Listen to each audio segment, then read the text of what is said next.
Good afternoon, ladies and gentlemen. We are here in Sweden for the second stop in the World Championship Series circuit here in Jönköping. It is time to crown yet another champion in the StarCraft 2 WCS circuit.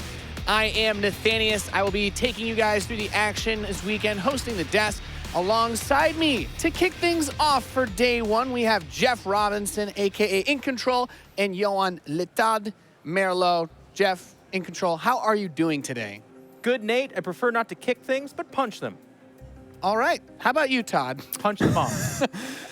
Really happy to be here as always. It feels like a lot has happened already with the WCS circuits, but we're only in our second stop of 4 this year with Valencia and Montreal still to come. So very exciting stuff here, and looking forward to seeing who can do well, because Nib won the previous one, but it seems like these days it's all about Zerg in the circuit format. There is going to be a lot to go over. There'll be a lot of games this weekend. I do want to take a chance now to thank the sponsors helping to support the WCS here. We have the Asus Republic of Gamers and Razer. But that's right, the WCS, this is the second stop of the year. This is the second circuit event of 4.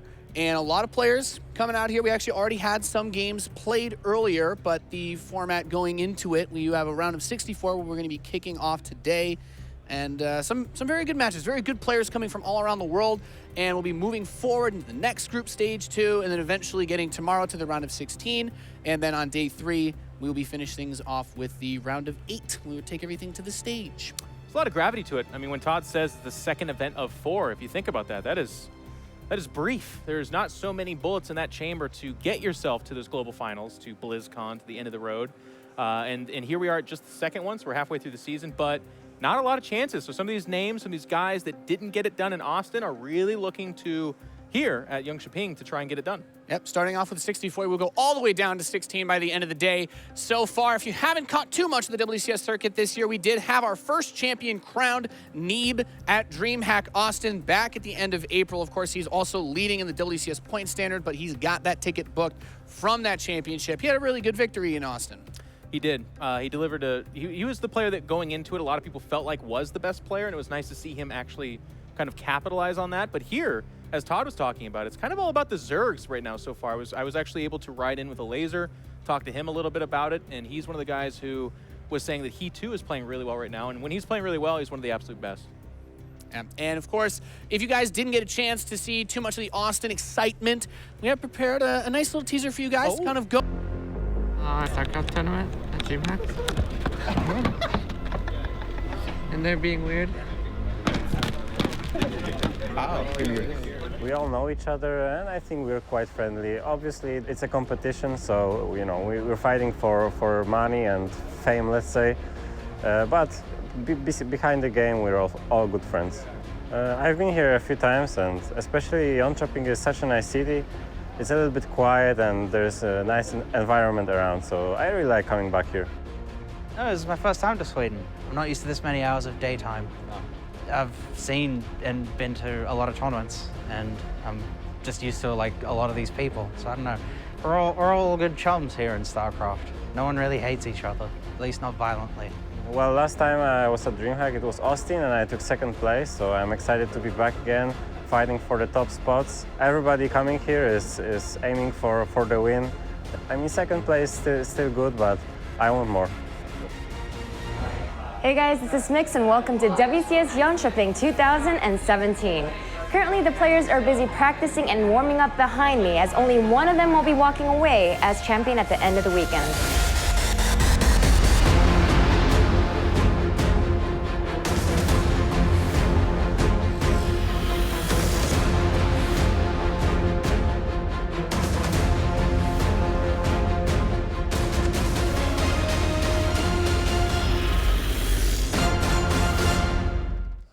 The players very excited, very ready to get going, but a very friendly atmosphere. I think we all kind of know that with how long the StarCraft 2 scene's been around, most of these players all know each other. They've played each other dozens and dozens of times, and it gives us at least really good stats to go off of when we kind of try to analyze these matchups. I'm going to be that guy on the fly. I'm going to criticize that video. I love it. The music's like, who's going to win? And then like Nurture is like, we're all friends here. It's It's great. The city's quiet, and we get to play StarCraft. And they're like, and into Ayagaz. And he's like, no one hates each other. Everyone's friends. And they're like, but one will walk away. Come on, man. These guys, maybe it's hard to get them to hype up, but I love it too that they're going to Nurchio, who is the guy that talks some of the most smack online, at least. Who's like, oh, I'm gonna beat you. You're worse. Oh, I mean, if we tried to recreate this exact video scenario a few years ago, and you put Nurchio in front of the camera at the start, it's a very, very different tone. Public enemy #1. Yeah, but I'm excited. Even if these guys aren't going to start up the Mortal Kombat song and do some fly kicks and stuff like that, make no mistake, like we said, the pressure is there. The WCS event and circuit is amazing, but it is cutthroat. If you don't win here, if you don't do well here, you're down to Valencia, which already had its qualifiers, by the way. So maybe you can get yourself to the open bracket, but if you do, either your team's sending you or you're spinning your own dime. And then if it's not there, it's just Montreal. And BlizzCon, or the final tournament, is a very, very big deal. Not only do you make a lot of money just to go there, it's a huge honor, but the person that wins BlizzCon is talked about forever. And even these events, we're going to talk about Need winning Austin forever. So it's a huge deal. It's a very big deal. And there is still, there is a huge contrast between how they act like this outside a game where they're all friends with one another, and then in-game. In-game, there is no mercy in StarCraft. They're still going to Widowmine drop each other. Oracles are going to fly and kill SCVs. You're going to see Hydras and Banes rolling on and killing everything that Protoss ever made. So no mercy inside the game. It's all that matters. We want to see that action in-game. They don't need to talk the most smack. It's going to be some amazing games. And when it comes to that action, that is where the friendliness goes away. We are going to get into our first matchup pretty soon. I believe Sue is in the tournament area. Sue, are you feeling particularly creative with your hosting today? I am. I'm feeling like this is my year, Nathanius. I'm feeling pretty wonderful. The memes are deep here. So I'm wondering, these are my 2 hints for you. Who do you think are the first 2 players for our first match? It is going to be Super PG taking on Elke from France. I think Jeff nailed it. Yeah. So, in fact, Jeff, you are wrong. Good guess though. It's going to be TLO and Harstem is going to be our first match. So this matchup is going to be really interesting because if you look at 2016, one player was by far more dominant. TLO made it to the top 8. Jeff, I can hear you laughing. TLO made it to the top 8 twice. That's pretty cool. But Harstem actually won 2 tournaments. But in fact, if you look at their match history recently in June, they've played 3 times. It was actually really close. It was 2-1. 1-2, and then TLO won that 3rd match 3-0. So in fact, it's been a lot more close lately. Over to you guys at the studio. What do you think is going to happen? Harstem is a handsome son of a bee. That's your official analysis. I don't even care about StarCraft right now. I just want to dance with him. Todd, give me something. No, it's a great matchup. Both of them, I think, are pretty good in it. And we just started talking about PvZ. What better way to start this tournament than with one of those? See maybe some Hydra Link Bane? We just talked about the creativity of TLO, though. Does he play different? Is TLO the player to play that style that everyone's talking about? He'll mix in lurkers. I mean, we've been seeing some of his play.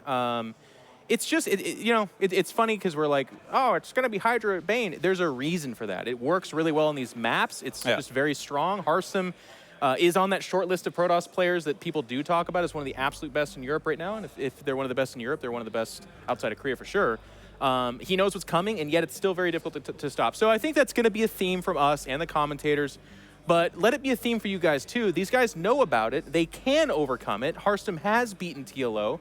And I think if you asked Harstem, too, he would feel like, he would tell you that he's like, no, TLO's way better than me because all these players are pretend humble. But he thinks he's the more decorated player. He thinks he's the one that should win this match. And I feel like we'll see him play that way. Todd, is there anything that you would say, like special consideration maybe that Harstem can take into account for playing on these maps that, against a guy like TLO, or do you just kind of have to fly by the seat of your pants? Yeah, it's really hard. The fact that it's best of 3 at this stage in the tournament will definitely help him. You will not have to play some of the harder maps. But Harstem at times, I would say it's been a little bit predictable with sometimes, too many Stargate openers and oracles, which you can every time. Yeah, you can definitely counter that if you know it's coming, especially if you're TLO and you're extra creative. Harstem, the one thing that he has going in his favor is that he was one of the first guys to do really well with storm openers and getting a lot of High Templars and storming those Banelinks and Hydralisks, which is what you need to do when you're facing them ideally. So if he's able to pull that off, just play solid, and TLO is not able to somehow find a weakness in the defense of Harstem, Harstem might be able to do well. But TLO is such a tricky guy. Like sometimes he goes for a Spire, make 3 mutas and then fly to your probe line and hopes that you're gonna overcommit and Very go to creative. Phoenixes, and then you make them for nothing. So I want to change something, but I misspoke actually. Harstem only being 22 is not handsome. He is a cute young man. Thank you. He's Thank very you, young. Control. Yeah.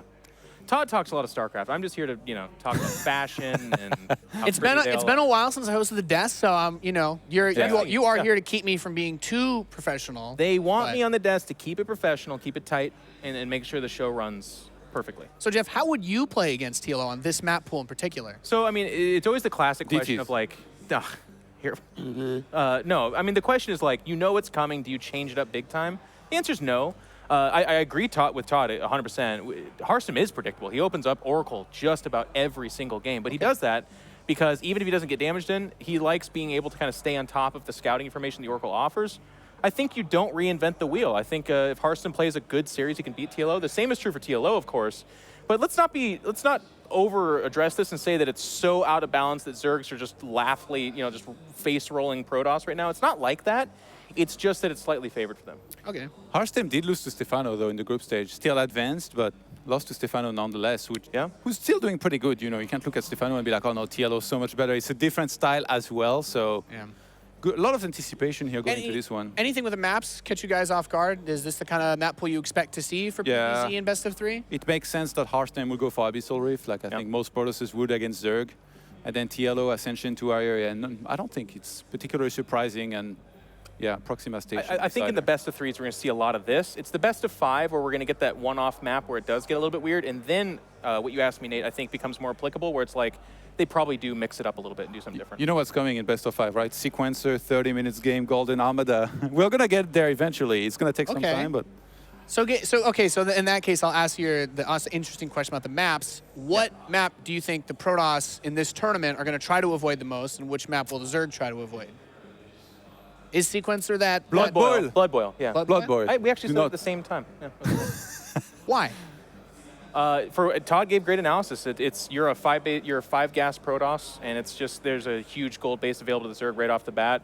There's not really a way to punish that. Protosses have tried to take the gold base themselves. Not very successful. It's pretty open area. I will say this, and this again, I'm going to give all credit where it's due. Laser was talking about Archon drop on that map being fairly annoying because you can bounce between the gold and the main base. Yeah. So, and we do have some fantastic microers here. So in that matchup, look for that mind game, but I think we won't see that until the round of 8, probably. You won't see a Blood Boil. And also by really annoying, it probably means he lost 1 game out of 10. So But that got under his skin, I'll tell you what. Sure did. Okay, so who do you guys favor in this matchup then? You guys leaning one way or the other? Is Harstem the better player? Does TLO have a lot going behind him? It's a great place to start. I mean, we're in group stage 2, so these are 2 of the best of the 3 or 4 in this group for sure. If you lose, you're in an uncomfortable spot where it's like, oh gosh, if I make a mistake, I'm out, because best of 3s are really short. But that being said, I love that we're starting here. TLO kind of famously has the monkey on his back about round of 8. He can get to round of 8 almost every single time. And then Harstem, I think it was Apollo, if you guys remember him, he's a famous CSGO producer now.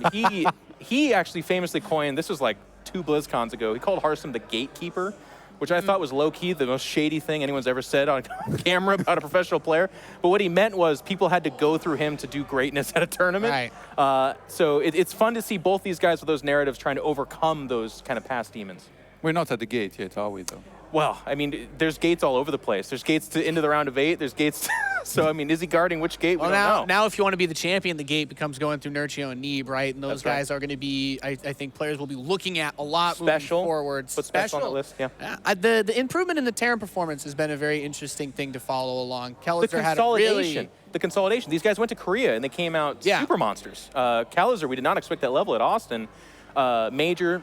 or special is the guy who for a while we've been talking about doing really well, and finally I want to say delivered, but not really. In Austin, he was playing a level where he could have won. He just didn't. So we'll see if he can get there. Yep. And I like that, especially because a player like Special in this tournament with these maps. I think these maps you can do a lot of weird stuff as Terran. Yep. Like the gas limitation doesn't hurt you as much. The focus is usually on the minerals, but the way the maps are laid out gives you a lot of interesting, weird things that you can do. And the word on the streets of StarCraft is that Special is doing really well right now. Got really high on the European ladder, playing from Korea, and he's just playing out of his mind right now. already did really well in Austin, pushed Neeb to the limit, who was the tournament winner back then. So if he has, I think his TVZ is going to be very important as well, because Zerg are obviously doing super well. All right, well, might be able to win this one. We shall see. We are ready to get into that first best of 3 of the day, ladies and gentlemen. You're watching WCS Jönköping. It's Harstem versus TLO, casted by Maynard and Rotterdam.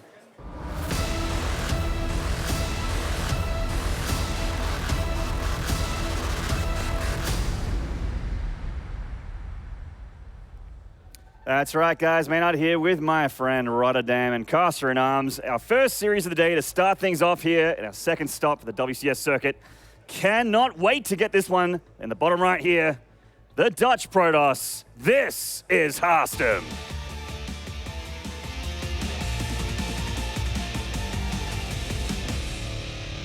And to the top left, Dr. Dario himself from Team Liquid. This is TLO. The very first game offline that Harstem is representing his new team. Asterium recently joined them. Dutch organization. That's Very exciting. nice. Congratulations to Harstem. Yeah, So- he was looking for a team for a while, so it's awesome that he finally found something that made him comfortable, that made him happy, and that made him say, all right, I'll sign it. There was even like an official picture where he was signing the documents. Felt like a football transfer to me, Maynard. So say Harstem's a pretty big player there. I'm sure it's nice to have a team that can finally afford him. I'm sure teams been knocking down his door. It's good that we finally got there in the end. So we were talking about the map pool, actually, when the guys were talking about the vetoes at the beginning of things. It was a little bit surprising to see Odyssey missing as a pick for TLO specifically, as it does seem to be like where Roddy and I were talking about a little bit, off camera, that it's a very, very strong ZvP map. Yep, I actually think this entire map pool is very surprising when it comes to the vetoes, because I believe that Defender's Landing was vetoed as well, and that's a map that normally I would veto as a Protoss. There is Bloodborne as well, so I think they ended up playing on both Abyssal and Proxima, which are, in my opinion, without a shadow of a doubt, the two best PvZ maps currently in the map pool. So perhaps something went wrong in the communication, or that is actually the maps that we're playing on. And this is just Dr. Dario's way of telling us that he's not like those other dirty Zergs out there. Doesn't want to have that unfair advantage, but I actually think it's very surprising to see a best of 3 in PvZ where you both play not only Ascension to Aya, but Abyssal, which is a pretty good Protoss map, all things considered, because, you can sit relatively defensively on your 4 bases. And then Proxima, which is the ultimate turtle Protoss map out there, which makes your life a lot easier against those Hydra Bane attacks that everybody is struggling against oh so much. So, like this map, I'm not too shocked by. This is one of these maps where, is it okay for Zerg? Yeah, of course. But is it all right for Protoss? Absolutely. It's playable, Like, you're still going to have to play incredibly well. But I believe there is an opportunity here for Harstem to do that. But I think some of the other maps, and I think it would have been a lot harder. So I'm a little bit surprised, Maynard. Yeah, it's good analysis there, Roddy. And it's a little bit interesting as well, even like at my lower levels, I expected to see a different map pool here, but we do see the builds start to come through and flesh out here. Harstem getting a pretty quick Twilight Council after going for that Adept and dropping a robotics facility as well, so like we may have a DT follow-up here. Yeah, I actually saw Harstem play earlier today on this map against Stefano. Did not go incredibly well for him. He opened up with a Stargate that series, made a couple Oracles, and followed up with an Adept all-in, Resonating Glaives. But it was just shut down, man. Queens are so incredibly good, and all these high-level Zergs, TLO being one of them, they make a bunch of Queens, so catching them off guard with any sort of timing all-in attack, in the old days that would have worked because they might overdrone. These days it almost doesn't work because they always at least have a bunch of Queens in a Bailing Nest. And that's why Harstem's attack didn't work against Stefano on this map. This time we're just going to see some good old Archons, DTs, and well, let's hope that TLO doesn't underreact, because every now and then we see a base where 4 DTs suddenly snipe a hatchery. Not supposed to happen and probably won't happen.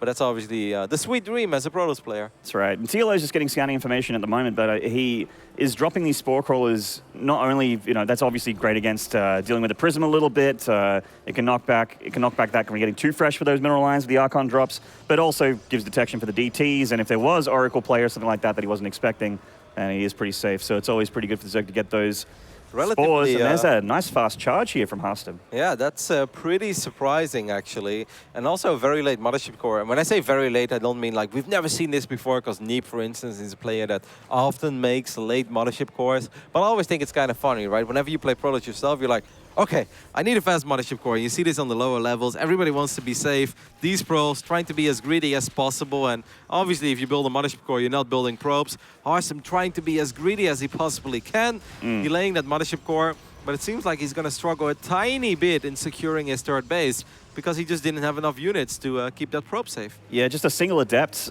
trying to keep these Lings at bay. Not going to do the job there, but he's going to try and retake that third Nexus as the Prism heads across the map here. Ah, he's going to take it on the low ground instead, okay. so he's juking. That's a smart move, because otherwise he would send it up there and it would get picked off again, and that would have been incredibly annoying. I like these mind games of Harstem, keeping the mothership core on the north side as well. Let's see if these DTs are able to achieve anything. Well, Spores on Burrows are just getting detection now as it burrows here, and it looks like way too much Zerg here for Harstem to deal with at the moment, so he is going to pull back into that Prism. TLO coming in here for another third cancel, but of course we know there is no third Nexus to be seen. It's going to be about a quarter of the way done here in the low ground. There's those Archons for the drop-up follow-up, and some Zealots as well. Interesting. He's not going to be able to fit both Archons into that Prism. Maybe trying to punish some of the greed of TLO. Maybe he feels that TLO just didn't have enough units at home, and he's like, well, he's got enough to deal with an Archon. He's hiding the Zealots as well. So for now, it's just the 2 Archons, and then soon he might show up with like 2 Archons and 6 Zealots. And if he's able to do that, especially if charge is done, that could be hard. Let's see if TLO spots the Zealots. He didn't, because Harstem moved them towards the north side. I like this, Maynard. I really like this for Harstem. Yeah, nice mind game here from Harstem. A big Ling run by here to the third base, and not a whole lot for Harstem to defend, but double overcharge does scare off that Dario for now. And he has to deal with a bunch of charge lots and Archons here. The Prism in Spore range, taking a lot of damage. Yeah, that's a little bit sloppy there. Took kind of too much damage. I love how TLO's moving the Spore as well, focusing the Archons to perhaps focus on the... Oh my god! That's so close! That Prism is only a couple Spore shots from dead. The Zealot's actually shredding through these Lings very, very nicely here, and he's gotten a few Queen kills as well. So all in all, not a tragic attack here for Harstem, but he's not done yet. Reinforcement of charge lots. Yeah, if he would have just been able to keep that Prism closer and he didn't have to pick up those Archons, I really think there's a good chance Harstem does a lot more there. Now he gave kind of some extra time to TLO, once again being annoying with this Spore Crawler, and Harstem knows that he has to get out of there. I think both players played that very well. The only thing that Harstem did wrong is he just tanked way too many Spore shots early on. Yeah, and he's actually going to kill the Spore Crawler with the charge lots here. Finally, when that goes down, that's going to help him a little bit to get that Warp Prism a little bit closer. The Archon's getting surrounded by the Lings. Not a ton of Lings here from TLO, but enough to damage that Archon, where he actually can ferry it onto the low ground and keep it safe for now. The Queen count starting to get up there in number as well for TLO, but the Zealots finding a nice place in between these minerals to trade efficiently against the Lings. Oh, the Prism is going to fall! Oh, that's a huge snipe here, and these Archons actually can't engage without that Prism to help them out. Yep, they are still both alive. Both of them incredibly low on HP. One Zealot remaining, being annoying there. I don't know why that Zealot is not fighting that Ling. He's tired, I guess. He's doing something else. Well, that's good news at least for Harstem. He ended up losing the Prism, but at least those 2 Archons are still alive. Does he have enough at home, though? What's the Immortal count at? I see an Immortal. Okay, he's got 2 Immortals. That, well, 18 Roaches is kind of scary. Yeah. But I think with an Overcharge or 2, he should be all right. And he's actually going into Spire Tech right now here for TLO. Now, this could just be for a handful of mutas, which some Zergs will do, like just get a handful of mutas, 5 or 6, or maybe even less than that, just to shut down Prism play, and then, you know, concentrate on getting a ground army. He is getting +1 for his Lings here. What sometimes the Zergs do as well is, like you said, they get 7, 8 mutas, they try to force out cannons, maybe even a Stargate, and then they just go back to Roaches and Ravages, and suddenly they have so much. A couple Force Fields will be thrown down here, and 2 Roaches for free for our Dutch Protoss. Fun first game, Maynard. Sometimes we have to wait an hour or 2 before we get a competitive game with StarCraft on the first day of a DreamHack. We were pretty lucky to get TLO and Harstem right off the bat here. Like, 2 players have been around for so long and at the higher end of the European ladder. And I think it's very important to mention that this is actually a series that does matter. Often in the second group stage, yes, you've got 2 favorites, but one of the other players in this group is Chem, a very strong Zerg player from Mexico. And trust me, you don't want to play against Chem for your tournament life this early on. Chem is way too dangerous. I think he's even in the top 8 at the moment of WCS points. Like, he's definitely up there. Chem is good. You got to respect that young man. Remember how we were talking about a small flock of mutas? Well, Dario's making 13 here for TLO. It's a lot of mutalists, and he's just going to punish the lack of anti-air here for Harstem. Yeah, this is one of those moments where I think the best thing that Harstem can do is just defend. You probably want to get a cannon or 2 in bases that are hard to defend. I would start Blink personally. I don't know why he didn't do that yet, because I feel like whenever you don't get Blink, it just becomes so incredibly hard to defend. Unless Harstem says, you know what, if you want to base trade, we're going to base trade. My army will be unkillable for you. But that's risky, man. You know what they say, Maynard, even in Australia, don't base trade a Zerg. That's right, absolutely not. We got some pretty horrifying bugs in and out of the game. where Australia comes from. Well, we've got a bunch of these meters coming in. There's a lot more than Harstem seemed to have expected here. He doesn't have a ton of static defense. Oh, Mothership Core full of energy gets sniped. Painful. Big pick off there, and he's just going into the main, and this tech is quite naked for the most part. Still, wow, what did he just destroy? He destroyed something to make it a little bit easier, I guess. I guess that was just a gateway. The gateway, yeah. I really hope that wasn't a cyber core, because that would be disastrous, but I think that was just a gate, yeah, it was.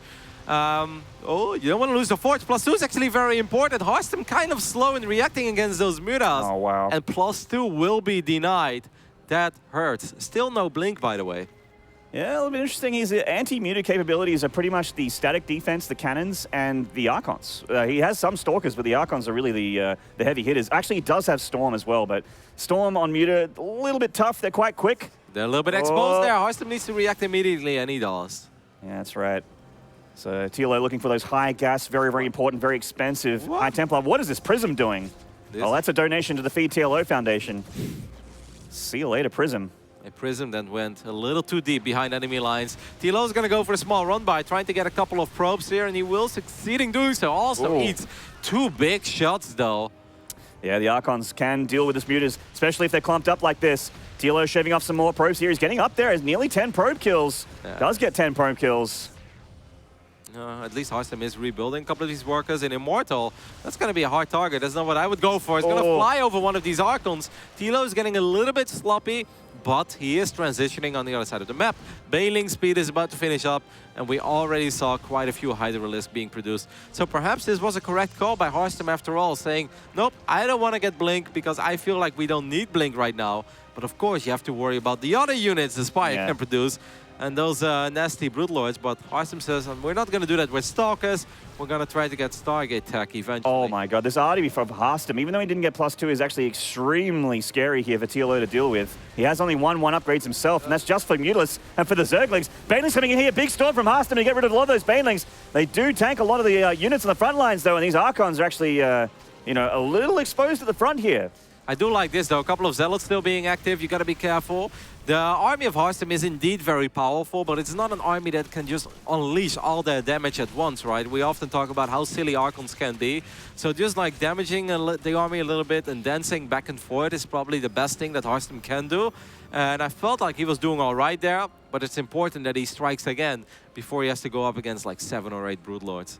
And they are on the way here. Great Aspire just about to finish for TLO. 7 Corruptors in production, and he'll be able to get those broods pretty quickly. Luckily for Harstem, he does already have a Stargate, but no Fleet Beacon just yet, so he can't make the anti-Broodlord units like the you know, the Tempests or Carriers, but I guess Tempest would be a little bit better. Second Stargate going down there, there's that Fleet Beacon. And the second Stargate as well, but you make a pretty valid argument there. And let's not forget that Harstem hasn't been that rich throughout the entirety of this game. He's been investing a lot in harass, and that is definitely the way to play against Zerg, don't get me wrong. And not every harass is always going to be, you know, plus fantastic value, you know. Every now and then you're going to have a negative investment, but you need to try to find openings. Otherwise, Zerg players are just rolling away with the game. Their army snowballs, the entire map is covered in creep. So I like the way that Harstem has been playing, but he hasn't been that rich. So it's going to be hard to afford a whole bunch of those expensive Stargate units. Speaking of expensive units, one of those Archons getting shredded up by the Lings there. Still a pretty healthy army here from Harstem with a couple Storms, but the Prism needs to do... no. Good, well done by TLO there, though. Yeah, he's looking for that Prism. He does shut it down. There goes the harassment potential for Harstem. He is trying to do run-bys here with these Zealots, but the static defense from TLO and the Ling reinforcements just too much. Yeah, TLO has been sitting comfortably on 4 bases, and his 5th is on the way, so obviously he has quite a decent income. Massive army as well, 126 army supply. Another Stargate going down. I don't think we have any air upgrades yet. I think +1 air weapons would be quite useful. Yeah, no air weapons yet. I just feel like whenever this army is already knocking on the front door and you lost your Prism, so it's going to be incredibly hard to be active. Look at the creep spread of TLO. Like, he's always been a strong mechanical player, but this just gives him the heads up. 6-7 seconds in advance. Hey, Zealots are heading your way, and that's everything that a Zerg player like TLO in general needs to shut that type of harassment down. Yeah, it's funny to see the minimap and see how much creep these Zealots have to walk over to get to a hatchery. Yeah, the Broodlord's already starting to pick off a robotics facility here, and those Broodlings are starting to shred up the ground forces here of Harstem. The Tempests are out, and they are starting to kill these Broodlords, but they're not very high in number. It just takes forever before all those brutes are down. Let's take a look at the probe count. 25 probes already went down. Those storms are good, though, for Harstem, but that's not going to change the fact that he might end up losing the Nexus. And look at these Hydralisks on the south side. Yeah. They're picking away at the Tempest. That's right. The Tempest count getting cut into. There's only one of them left, and it will get taken out by these Hydralisks eventually. Oh, no, actually, he may be able to save this one Tempest, but the Broodlord's still shredding apart his army and losing so much of his economy here. Harstem's going to need to retake this base and hold somehow, some way against TLO's big Zerg force. Yeah, and the Lings are actually kind of tough to deal with now as well, as most of the Archons have gone down. That Tempest will finally fall, so you were right all along, Maynard. It did go down to those last few Hydralisks. If I was TLO, I'd just back off. He's actually attacking that other fort now as well. Yeah, the cannons are helping out a lot, though. Lings are shredding through them. Lings with adrenal glands? Oh, yeah, they're doing all right. +1 air weapons, not even finished yet. It's 3/4 of the way done. Oh, my God. And Harstem's going to lose another Nexus here. Yep, there's no way he's going to save that Nexus. No Warp-In is going to save it. Those Lings have ridiculous DPS, and that means that Harstem pretty much has no income left because the main and natural are obviously pretty mined out. Yeah, you guys can see the income here per minute. Oh, wow. That's... Hold my hand, Maynard.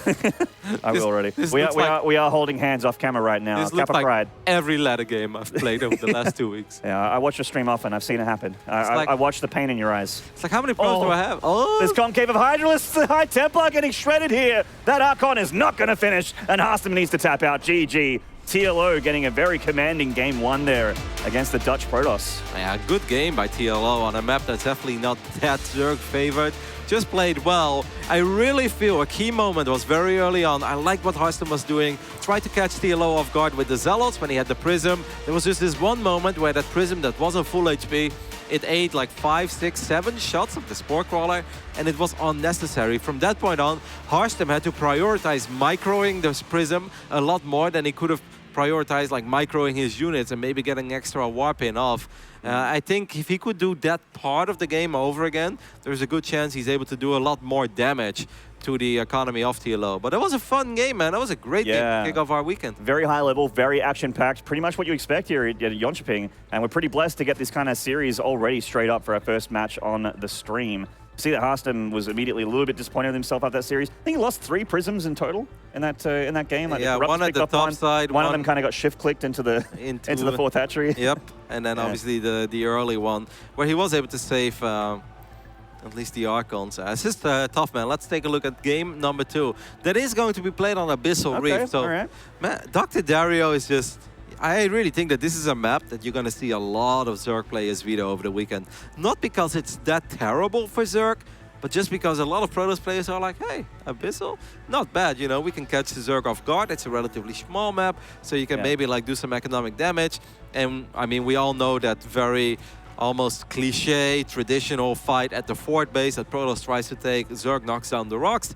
Do they have enough Hydra Bane or not when the Protoss is like hanging in there with Storm that's about to finish up Archons, Overcharge and Immortals? There's a good chance that this game will come down to that unless the Doctor is cooking up something special for us. Yeah, what's he got in the lab? What's he brewing in the lab here for this series? I mean, Abyssal Reef, lots of choke points like you mentioned. There's lots of choke areas to do splash damage. To deal with run buyers is a little bit easier for the Protoss as well, but... you know what, I wouldn't mind seeing at all, seeing TLO open up with like just 24 Lings and a Dropper Lord. Considering the fact how late that Mothership Core was, TLO definitely a player that takes a look at the build order history, and he might just try to capitalize on that.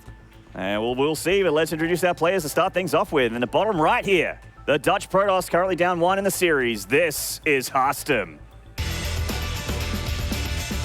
What do you think he's listening to, Maynard? Oh, has he moved out of the One Direction phase yet, or is he still amongst it? Do we ever move out of the One Direction phase? I've never started. In the top left here, from Team Liquid, this is TLO.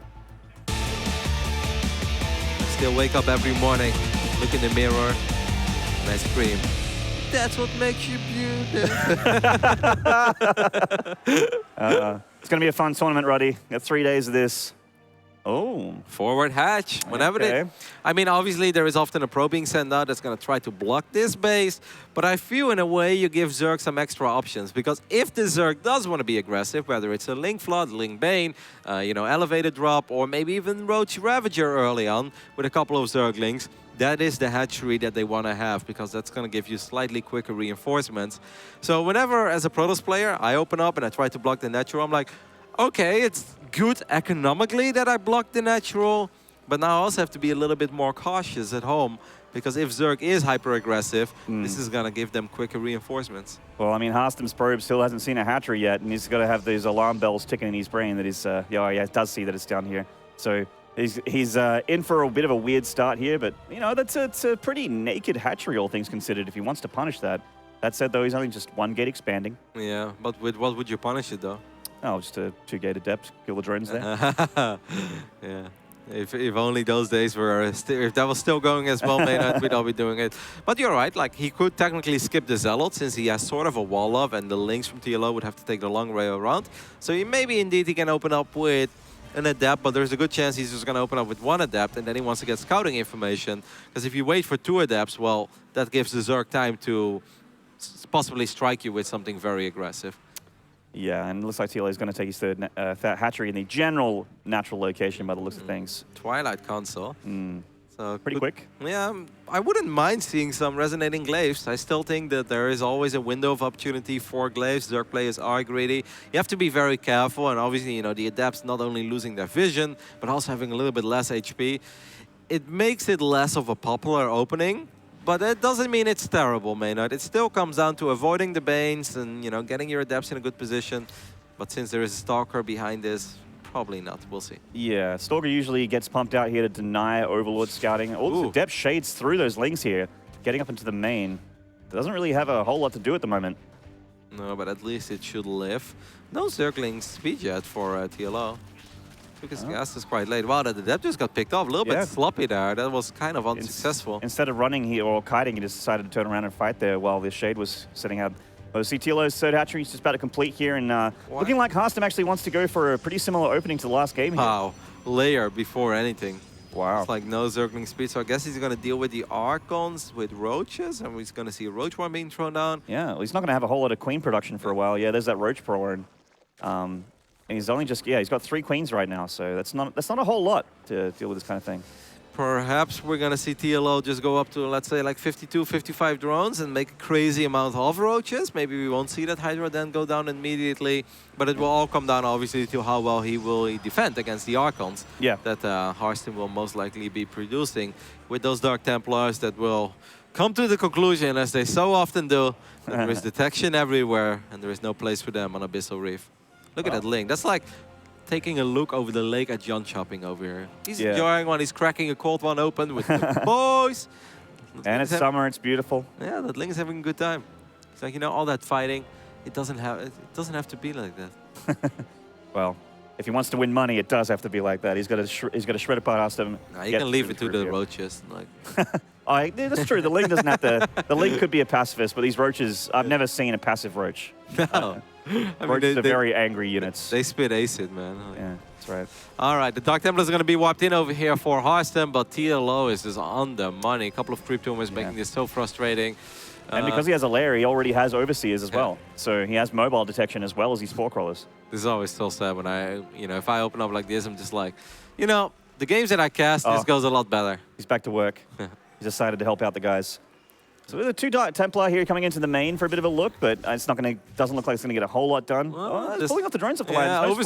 Overseer a little bit out of position, so these Dark Templars should be able to get at least a couple of drones. TLO was a little late with moving that Overseer. Wow. Harstem is getting some serious work done here. Jeez. This is what I get for being right in game 1. I get to be wrong in game 2. But do you think that TLO is maybe taking a note out of True's playbook here, and he's just going to go pure Hydra Link, no Baneling Nest? Could possibly. I mean, True is definitely in the school of thought that he thinks Banelings just aren't as good as just straight up Hydra Ling.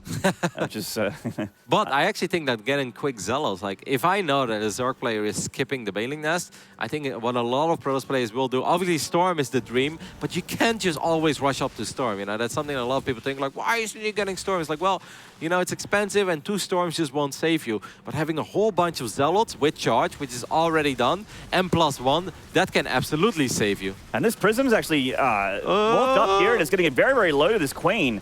Warped in a bunch more Zealots before getting taken out, and the Archons are still within it. Oh, it's in range of the Queens. Cannot lose this Prism. These 2 Archons would be devastating for Harstem. The Zealots are doing some serious work, Yeah, though. straight for the Gorges. Yeah, most of the links have gone down.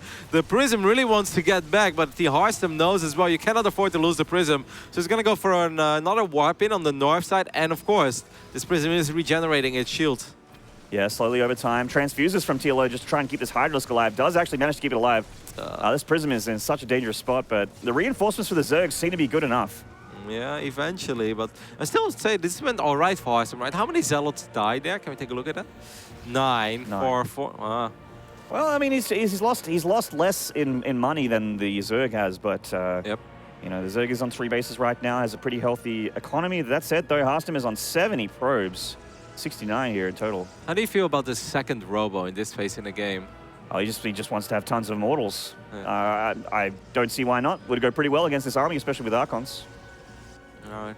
How many gateways? Okay, now we do have the Templar Archers as well. Wow, the Lurker Den. All right, TLO morphing a Lurker Den. That's it's not super uncommon, but it's also not something we see every game.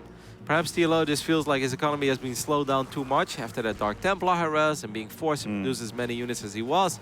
He's like, you know what? A Hydro Link timing is probably not going to do it. Lurkers are actually pretty effective on maps like this as well, with a lot of terrain to abuse and small choke points. But I kind of feel that Harstem is ahead of that move already with that second Robo, right? Yeah, it could be. The Cybercore gets picked off here, and Harstem does need to remake that in the back. Does do it in the main here.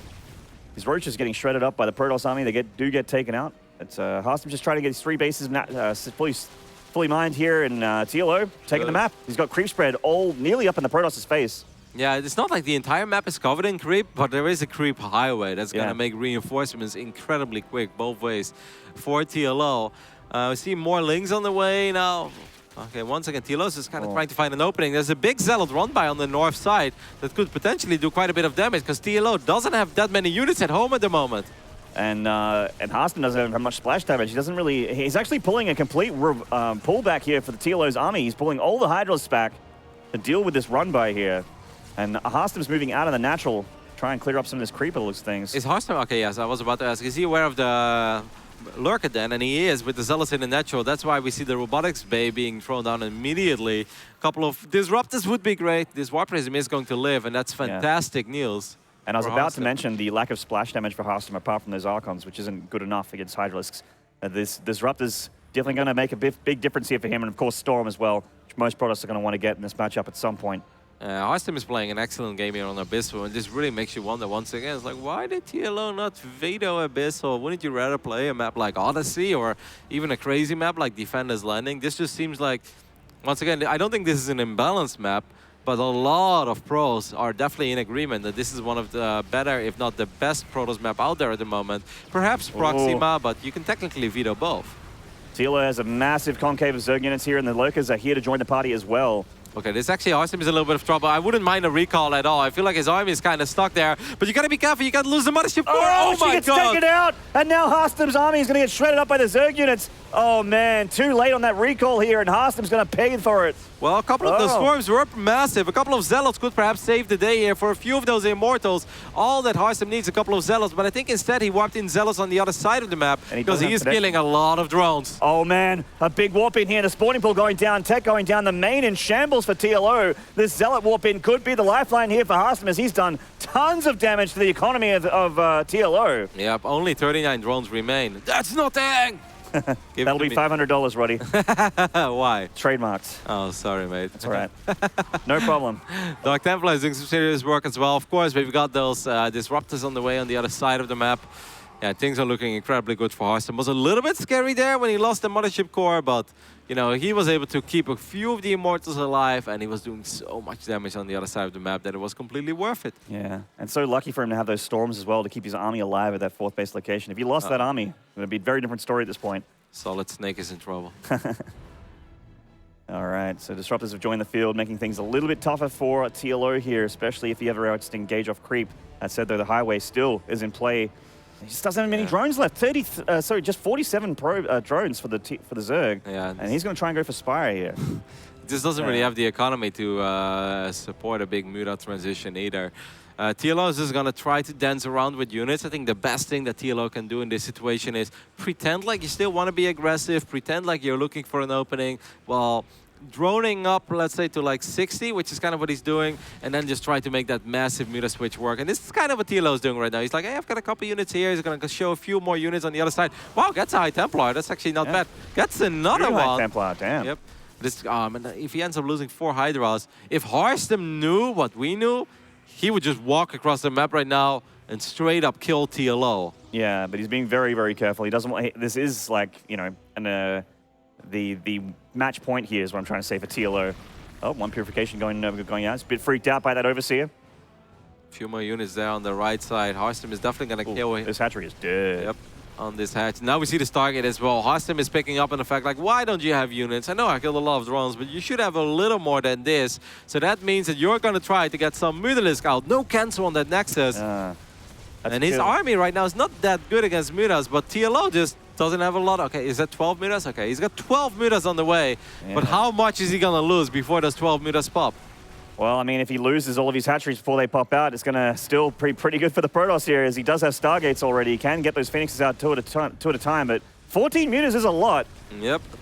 Drones. Oh, he killed a couple of his own Zealots there, I believe. Hydra's getting 1 or 2 of those High Templars. All the High Templars have been picked up, so that means the only anti-air here are these Archons, and they will fall as well. So TLO could technically clean this up, but I mean, he's losing everything. Yeah, 37 drones gone down. It's just too much lost. GG, and Harstem ties it up 1 apiece. Solid game by our Dutch Protoss. Excellent game, actually. Very, very nicely done. On a map that's been, like, as we said, a pretty good map for Protoss at the moment. So. Yep. And if that last map is truly being played on Proxima, if I recall it correctly. Yeah, so another good map for the Protoss. I think this is a dream map pool for Harstem. Pretty much as good as you could possibly ask for, given the current 7 maps that are available. Very fun first series of the day. Let's take a look what the boys at the desk think about the first 2 games.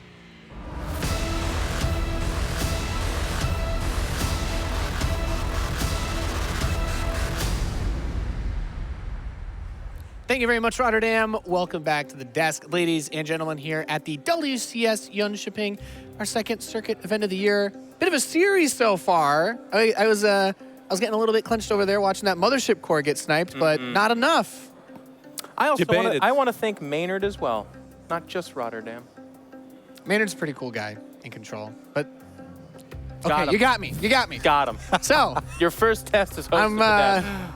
I'm still warming up this spot on my stool on the ground and all that. So let's talk about the match so far. Todd, throw me a bone. Give me some actual analysis. Game 1, I think TLO was quite convincing because, like I said, I think Harstem, once he gets to Storm and like Archons and all that, he can play really well. But TLO, all alike, you know, as much as he's known for his creativity, he had some fantastic macro, went into Broodlords and hit just the right timing before there was going to be enough Tempest for Harstem to be able to hold. So from there, he was just able to do really well. Like, that attack was super well conducted, you know, the whole way. Like, he played that game beautifully, and even in game 2, actually, I thought that was going to be a 2-0. Catching these High Templars there was nice here to seal the deal. Yeah. Not able to get on top of those Hydras. Now it's a Mothership Core snipe that I was talking about, but at the same time, in control, there was a little bit of a something inside of TLO's base while that push was being made. That kind of, I think you were talking about it when we were back there, was like the biggest impactor in that second map. Talking about, you know, Apollo earlier. Apollo was had a cautionary phrase that was famous with us commentators. He'd say, careful, mate, careful. He was doing an impression of Rotterdam, of course, but the point is that Warp Prism, I mean, that fight that Nate was talking about where the motion core goes down, that was looking really good for TLO. And if he had a healthy 4 base behind that, it probably would have been very good, but he did not. There was like 40 Zealots running all around his base. And you can win the fight, but if you don't have bases to go back to, you're probably dead. Got to be careful about those Warp Prisms, ladies and gentlemen. And we'll see how careful TLO will be throughout the rest of this series. We're ready to go back into the match with Rotterdam and Maynard.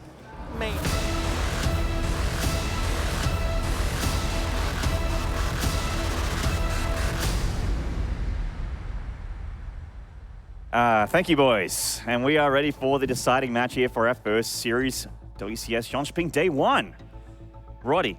It's going to be a long weekend, Maynard. It is going to be a long weekend. Plenty of StarCraft. When they're already making fun of me on Saturday afternoon during the very first best of 3 of the weekend, gosh, then I don't know how long Sunday is going to be.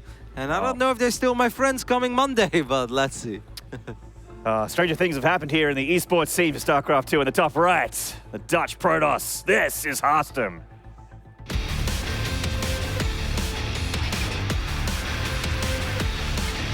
That looks like some Nicki Minaj to me. Yeah. And in the bottom left here, from Team Liquid, this is TLO.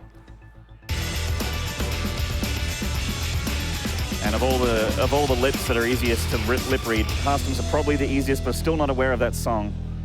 I'm not too sure what he's listening to there. I think it's Let's Go to the Beach. I think I saw something along those lines. Oh, okay. I always think whenever you know, this is like a personal thing that I believe in. Many people don't believe in it, but I feel like if you play a two-player map like this and you go for a ground-based army, I prefer spawning on the bottom side of the map. Have you ever had this? Have you ever thought about this, Maynard? Oh, yeah, talk to me about it. Yeah, because I just feel like it's like naturally a tiny bit easier to micro your units from like the center to the screen to the bottom side rather than to the top side.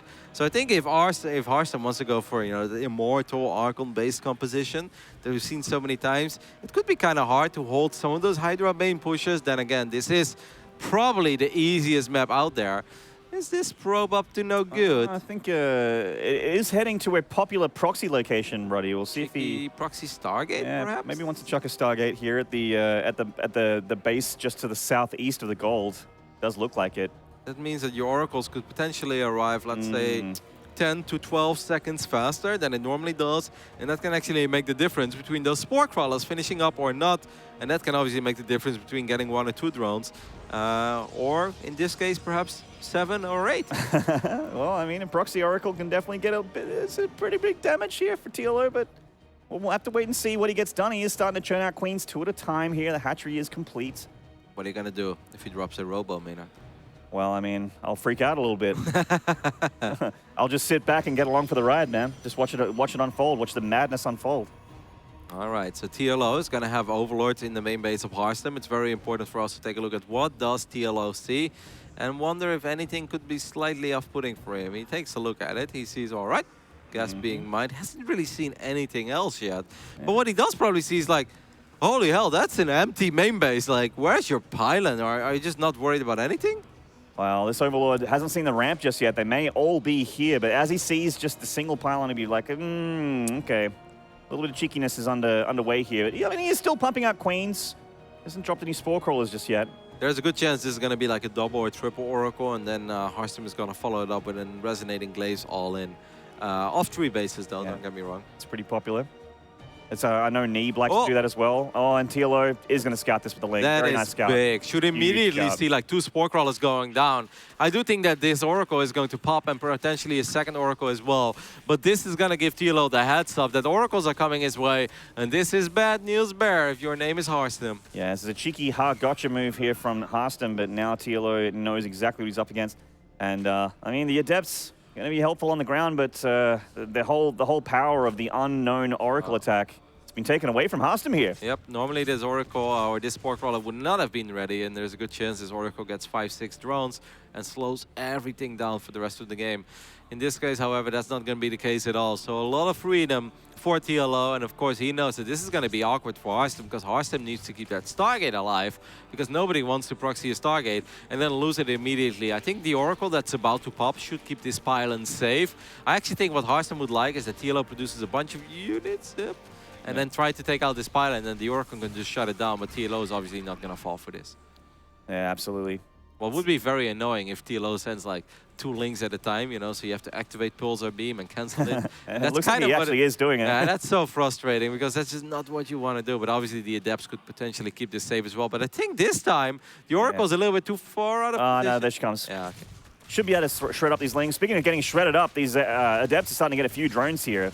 Getting the drone count kills up. Maybe gonna get 5. No, if TLO saves it, turns it into a spore and cancels. And the pylon does get killed, doesn't end up laser beaming down those lings. But I think 3 oracles are out, right? And I think that's all that Harstem wants. 2. 2. Did he lose 1? No. No, I don't think so. No. Okay. So 2 oracles with Adepts, pretty strong against most Zerg armies on the low ground.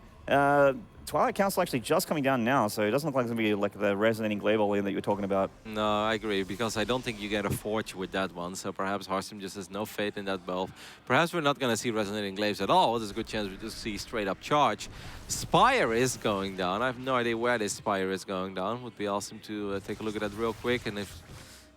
Okay, right on the edge of the creep there. It's a little cheeky, isn't it? This is another sort of attempt to get a hard gotcha move here with that tech, just hiding it in the back left of that pocket base. And that's like the worst thing ever when you open up with a Stargate, but you proxied it, so you're going to lose power through your Stargate, and then suddenly Munilist show up, and you're like, oh, let me make some Phoenix. No, wait, I lost my Stargate already, and that's just deadly. 6 Overlords at once now on the way from TLO. And Harstem's got the idea of Charge Archon here, which is a very, you know, I mean, the Archons can attack Mutas, but if you get enough of them, it doesn't actually matter. Yeah, I like base being taken here at the gold. I like this a lot for TLO. I do think the Oracle is going to spot the Spire perhaps eventually, but that doesn't change the fact that I still think it's going to be very hard for Harstem to deal with it. This should be the moment. Yes, he is going to see the Spire pretty much when the Spire finishes up. And now I wonder what kind of a reaction are we going to see out of Harstem, and how badly will TLO commit to his Mutalisk? Well, he's going to use all of his gas to make 9 immediately here. A few more drones going to drop. Just a revelation of good measure here on the back base. In Harstem, there's a Stargate. Look at that one pylon. That's in control pylon, I think they call it. Really? I don't think that ever really caught on. No. I think only one man in the world would call that an in control pylon. His name starts with A and ends with Artosis. Yep. He tried for a while. He tried so hard to turn it into an in control pylon, but. There's a Linkin Park song about that. Yeah. We have 2 Oracles getting taken out by these Mutas here. Revelation at least, so he knows where the Mutas are going to be for the most part. So Harstem does have a really good economy, and he's buying some time for his double Stargate to finish up. But now the big question is, how many Mutas, how many Phoenixes will he make? And will TLO ever continue making Mutas, or is TLO instead just going to make a bunch of Hydras, which I actually think is what he's going to do. Yeah. Because he will always find a window of opportunity to do something with these Mutas. They shut down the Oracles as well, which is great news. And finding this Prism. Yep, he gets the Prism. You're forcing out Phoenixes, and at that point you're just like, well, you know, I would love to kill 20 probes, but since that didn't work out, you know what I will do? Force out a couple cannons and switch back into Hydra Bane, and you're gonna have a hard time keeping your potential fort base alive against the very first time I move out with Hydra Bane. And it's such a delicate balance here for the Protoss. Like, how much of what do I have to make here to be able to engage the Zerg? If you make too much of one, you're gonna be weak in one respect, where the Zerg can actually take advantage. And don't forget that TLO also has the gold, which is just gross. So very, very easy for him to get those Lings up in number, and the Hydras as well. Hydra's pretty expensive. The Phoenixes are starting to shred these Mutas up, so they are going to go down, but for the most part, actually getting on top of the Phoenixes a little bit here. Yeah. I think every extra Phoenix that TLO can force out is great. TLO should saturate his gold, though, because we just took a look at the gold, and I thought all along he has a sick economy, but that's not that sick. His income's actually less, you know, actually quite, it's not less than Harstem, but it's very, very close to Harstem. Yeah, there's that saturation. He could have done it a while ago, though, because that hatch has been done for quite some time, so that's a little bit sloppy. But I still think that this is going to skyrocket his economy the way that he wanted all along. And when does Harstem attempt to go up to 4 bases? And where does he take it? Is he going to take the gold as well, or is he just going to take it on the right side, which you normally expect? Okay, there we have it. He's going to go for it right now. Obviously, TLO wants to fight pretty much when this Nexus either just finishes up or right before it's done. Yeah, and he has a very scary Zerg army here. It's 100 supply worth of Ling, Bane, and Hydra here for TLO. Zealot does see that the Zerg is moving in, and he's going to get himself trenched here to try and protect this 3rd Nexus. You're never going to keep that 4th base alive, that's for sure. Yeah, he has to sack this. And this is always painful. You have that pylon, you've got... They'll cancel your gases. Harstem! Okay, he cancels one of them, but one of them's going to go down, and TLO breaks through the front wall here. And Harstem's got a nice beefy army that is meaty enough to deal with the first wave attack. That would have been a bad probe transfer. That would have been a really bad one. So is Harstem just going to chill here? I kind of feel like if you just chill forever on 3 bases, then obviously Zerg will go up to Hive Tech, and there is a good chance that eventually you do have to face Broodlords. But maybe Harstem just feels like, you know what? Get your Broodlords. I already have 2 Stargates. I might get Tempest. Banelings get a couple of decent connections, but obviously with all the cannons and overcharge, I don't think this is breakable, and I don't think TLO should try to break this. Oh, he's going for the probe line here with these Banelings, and they're very, very stacked up here on this gas geyser, but the Banelings all go down. And Harstem's shaving off a few units here. He doesn't have a whole lot left. He's turning the High Templar, which are all out of Storm Juice. Wow. Turning them into Archons. There's too many Hydras by the looks of things, Roddy. I mean, I feel like some of the units from Harstem have been moved commanding. They were actually not fighting at all, and just like that, it's over.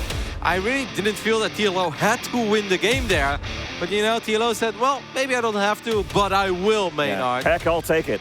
A lot of those units were move commanding, though. They were not fighting there. Yeah. And Harstem obviously not landing the storms, I think that sweet Protoss dreams are made of. Yeah, it looked like he was actually just banking to, like, trying to get more energy on this High Templar before he moved out to try and take that 4th base. Like, that was the whole plan. Like, Yeah. wait a little bit, and take a minute or so, but... I mean, having the extra cannons, having overcharge, having like Archons and Immortals in a good position, I kind of thought that that was good enough for Harstem, at least to survive a little longer. Either way, congratulations to that man on our screen, Dario. He's standing with our lovely Sue. Sue, take it away. Thank you very much, Rotterdam. First of all, congratulations, Dario. You won the first match that is on the official stream for WCS Jönköping. So first of all, what are your immediate thoughts after that series? Well, it's really nice. I mean, ZvP, pretty good for Zerg right now, but I'm very happy anyway. I defeated Harstem in Challenger, but then he beat me in a tournament after, so now I beat him again. It's good. And speaking of your history with Harstem, I was looking at your match history against him. 2016, he was actually undefeated against you. You guys played 5 different matches, and he won every single time. So knowing that context must feel pretty good to get those wins against him this year. Yeah, 2016 was awful for me in general. It was a terrible year. 2017 much better, so let's hope it continues that way. And I've obviously spoken to you a lot in previous tournaments. I spoke with you extensively at Katowice, so you let us know how you were doing. It's been a few months since then, so how are you doing recently, just overall? Well, looking at my Lego-like graph, it's going up, up, up. So, you know, would be nice if I could speak to you in a round of 4 sometime. You know, it was just out of love for you. Of course, everyone would love to see you move on to a semifinal. But speaking of just how you're doing overall, I know you said the Legolas graph is going up, up, up. In the past month, you've had 7 losses, but 6 of those were against Zerg. So is that the matchup that you're struggling with most recently, or do you think it's just because of the caliber of those Zerg players? It's because it was like a Laser, Nurtio, Serral. Yeah, I mean, that's nothing to be ashamed of, I think. Yeah, so I don't really care. Like in CVC, everybody in Europe is extremely high level. Everybody is scared of each other. So sometimes you just flip 6 coins and they always land on the wrong side, you know? So I don't care. Well, your next matchup is likely to be Cham. I'm not sure if that match has finished up yet or not, but what are your thoughts about going up against that Mexican Zerg? Yeah, I feel pretty good. He's very tricky. He does some crazy stuff. So if I just look out for that, I think I'm the heavy favorite, but the current maps are a little bit crazy for CVC, so gotta look out. All right, well, congratulations again, Dario. Hopefully speak to you soon, maybe in the semifinal of this tournament. But of course, for now, let's head back to the studio and see how those boys are doing. We are doing great, Smix. An awesome match to kick things off here at the WCS Jönköping. Storms, Banelings, and Hydralisks. Oh my, in control. You said ZvP was rough. God. And TLO, he agreed with you. He agreed with you. Good matchup for Zerg. Dario's a smart guy. You know, if you get past that rustic exterior, kind of the woodsman look that he's got going on right now, you can see a smart German scientist. So of course we agree with each other. And I think this was the kind of trend that we were discussing a little bit. He mentioned, of course, these maps. Certainly not the worst that Zerg has ever had for playing against Protoss. And is this the trend that we're expecting this weekend for all the Zergs to say that they're only going to lose ZVZ? Yeah, I mean, well, no. So they're going to talk about ZvP being very strong for them. Hopefully we don't get too much Protoss salt, but there'll be some, for our viewers at home, look for the subtle jabs where they're like, well, the map pool is pretty difficult, and that'll be as dark as it gets for them on camera. But I'm still favoring the Terran wild card. We in group stage actually had a Swedish Terran player named Avocado defeat Mana, which is pretty incredible. It's a good result. And then we just have, like we were talking about, Calzer Special. I think those are the guys that are going to shake it up. I think we saw a lot of PVZ at Austin. I think this is the TVZ tournament. That's my prediction. I think it will continue. Like Zergs will keep on doing well against Protoss. Eventually, we're going to have some Protoss fight back. It's not going to be just yet, even though Harstem did put up a fight and even won a map there. But I had the pleasure, or maybe displeasure, of watching sort of absolutely butcher Theo back there. And that was not pretty. He just literally smashed him. Theo played interestingly. He literally smashed him through the desk. Yeah, literally. Damn. Couldn't do anything. Theo tried to play like an interesting style, kind of tricky, with like lots of gateways, no gas, and like mass adepts, and then second game like Colossus attempts. He's like, what year is this? But sort of was completely ready and smashed him. Theo's Swedish as well, right? Theo is Danish, I believe. Danish? Okay. Basically the same thing, so. All right. Any final thoughts on that series? Anything else you need to get off your chest in Control? Harstem's in a tough spot. I think that's really interesting. A lot of times in the second group stage, we're like, I actually made that mistake. I didn't look at the groups. And I was like, well, he's probably going to advance anyway, so it's not that crazy. Actually, against Cham, this is a name that we're starting to be like, no, that's a big threat. He's still not like one of the tournament favorites, but actually Harstem stands, I would say he's the underdog if he does face Cham, which is an incredible thing to say. In the WCS circuit rankings, actually, all of these guys, they stand in very different positions. You got Cham that's quite high, and then Harstem in 22nd place, who just lost to TLO in 32nd place. So apparently, like, you know... Dangerous waters. Exactly. Like, these guys need more points for sure to be able to make it to the global finals. Every series counts here. That was my favorite part about Smix's interview. She's like, you're having a great month. And he's like, yeah, it's been great. I feel wonderful. And she's like, you lost 7 times. Talk about it. And he's like, wow. Well, they were to Zerg, so it was against other Zerg players. If you flip 6 points in a row, statistically speaking, if you flip enough coins, it'll heads versus tails. It's obvious. It's extremely difficult to flip and land on tails 6 times in a row. But there you have it.